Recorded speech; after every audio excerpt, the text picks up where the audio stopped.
J'ai 4 ans. Je vais à l'école et je suis une jeune fille remplie de vie et de joie. Je marche, je cours, je chante entourée de mes copains. J'ai 4 ans et 9 mois, je ne cours plus, je ne danse plus, je ne chante plus. Je reporte des couches, je me réveille d'un court voyage, intubé et ventilé, mon corps semblant avoir besoin de repos. C'est mon cœur rempli de compassion d'enfant que je me réveille 10 journées plus tard, en observant ces adultes qui m'entourent souffrir d'un poison émotionnel intense.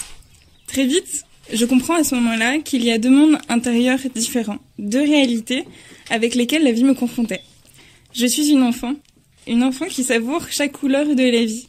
Et en fait, à ce moment-là, j'avais en face de moi ce que je suis devenue aujourd'hui, c'est-à-dire des adultes projetés dans des schémas mentaux négatifs, pensant chaque jour parfois au passé, à nos survies illusoires, à ces bruits incessants qui peuvent parfois nous clouer au sol. À ce moment-là, j'entends ou ressens, je ne sais plus trop, ma maman affecter son cerveau de pensées continuelles, du genre « et si ?» Que va-t-elle devenir? Pourquoi nous? Culpabilisant de longues journées. Et du coup, c'est à ce moment-là que je comprends qu'en tant qu'humain, lorsqu'on a peur de la mort, de l'inconnu, du changement et de l'imperfection, cela peut rendre nos vies réellement tristes. À ce moment-là de ma vie, j'ai des cadeaux sans rien demander. Et je me demande comment un corps différent avait le don d'apporter autant. J'aurais aimé, à ce moment-là de ma vie, crier de toute mon âme que je suis heureuse parce que ma vie leur donnait de la peine. Mais ça, j'ai très vite compris qu'ils étaient en incapacité de l'entendre. Du coup, à ce moment-là, le plus dur pour moi était de leur infliger une telle souffrance. Plus j'avais de cadeaux matériels et plus je savais qu'ils souffraient.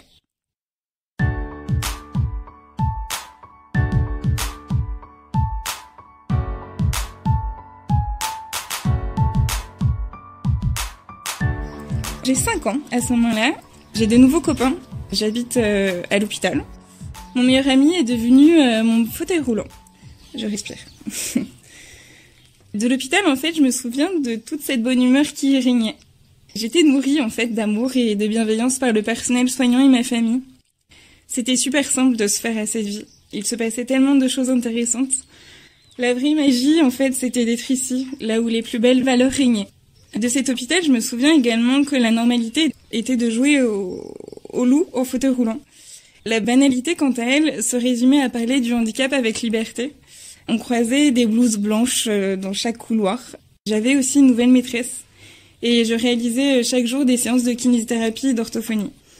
De cet hôpital, je me souviens également comme c'était le processus le plus normal de la vie, comme si en fait tout le monde devait passer par cette case. Car ici, on apprenait à s'accepter tel qu'on était, avec notre anormalité. L'âge, les races et les handicaps, la maladie, le physique n'existaient pas. Parler de la politique, du statut social, de l'argent et du sexe, ça non plus, ça n'existait pas. Du moins, pas dans mes yeux d'enfant. La souffrance, quant à elle, elle était totalement inconnue. La douleur, oui, mais pas la souffrance. On se souriait, en fait, naturellement, sans savoir que ça nous apportait le meilleur. J'ai été, à ce moment-là de ma vie, soutenue, encouragée, et je suis convaincue que ce sont ces cadeaux-là qui m'ont déterminée à avancer. Je dirais aujourd'hui que cette expérience m'a fait comprendre que notre cœur était assez gros pour aimer. J'ai ressenti qu'il n'y avait rien de plus joli qu'un sourire authentique d'un humain, qu'un regard qui croit en ta force, que des mains qui te caressent le visage et des voix exprimant la douceur de la vie. De cet hôpital, mes souvenirs sont hyper joyeux, car j'y ai vécu en fait les plus beaux challenges de ma vie, dont celui d'apprendre à remarcher. Je ne saurais vous expliquer ce que j'ai vécu lorsque mes pas se sont élancés l'un après l'autre, parce que je crois que dans la vie, il y a des choses qui ne se racontent pas, elles se vivent simplement et c'est suffisant. C'est avec cette expérience, cette épreuve que j'ai ressenti en moi une force dont j'ignorais l'existence.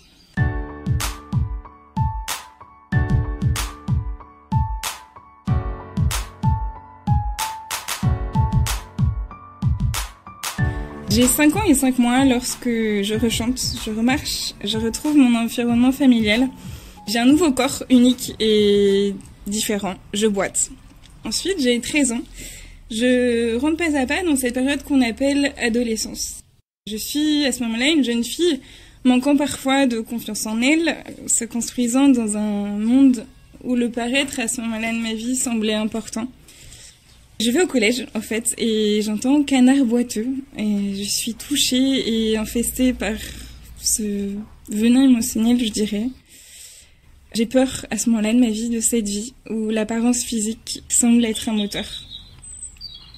J'étais, en fait, à ce moment-là de ma vie, cernée, distincte, je dirais, étiquetée et différente, selon le regard de l'autre. Ensuite, j'ai 17 ans. Je suis donc une adolescente qui profite de sa liberté accompagnée de ses copains. Je sors à ce moment-là de ma vie accompagnée de ma Rolls-Royce. Ma Rolls-Royce, c'est mon scooter rouge et blanc de l'époque. J'arrive célébrer un anniversaire. Il y a des nouvelles rencontres qui m'animent le cœur. À ce moment-là, j'entends « Tiens, c'est elle qui boite au milieu de la cour de ce lycée ». Je ressens de la colère qui m'habite, qui me hante et qui m'asphyxie les poumons. J'ai mal à ce moment-là de côtoyer la méchanceté habitant cette vie et je pleure en entendant cette subtile voix qui me répète. Pardonne-leur, ils ne savent pas ce qu'ils font. Il est temps, tu es prête à t'accepter, t'assumer et t'aimer pleinement avec ce corps unique et différent. C'est ce jour-là, donc, que je comprends que les mots des autres me définissent simplement si je choisis de les intégrer ou non en moi.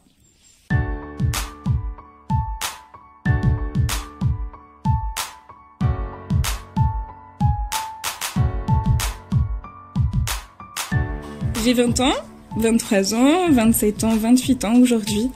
J'apprends, je grandis et je comprends l'importance d'être soutenue dans cette vie remplie de défis. Et puis, il y a aujourd'hui où la transmission est importante. Je dirais non pas pour prévenir, mais pour juste inviter à expérimenter.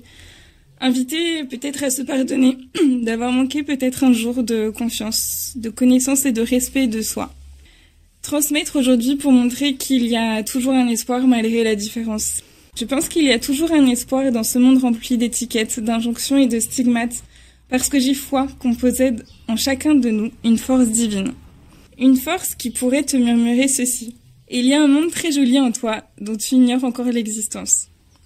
Parce que je pense que la violence sera parfois présente. Il y aura souvent de mauvaises paroles et de mauvais endroits. Et puis, il sera souvent facile, en fait, de vous juger sur vos différences. Parce que, en fait, la Maëva de 4 ans vous dirait de vivre pleinement votre vie, de vous entourer d'amour, d'aller où vous voulez, où vous devez être et de vous autoriser à être touché. Elle vous dirait aussi que la volonté de guérir, à mon sens, c'est une chose précieuse et que l'amour est un cadeau, inestimable. La Maëva d'aujourd'hui, elle souhaiterait vous dire qu'elle a eu mal et qu'elle aura probablement encore mal.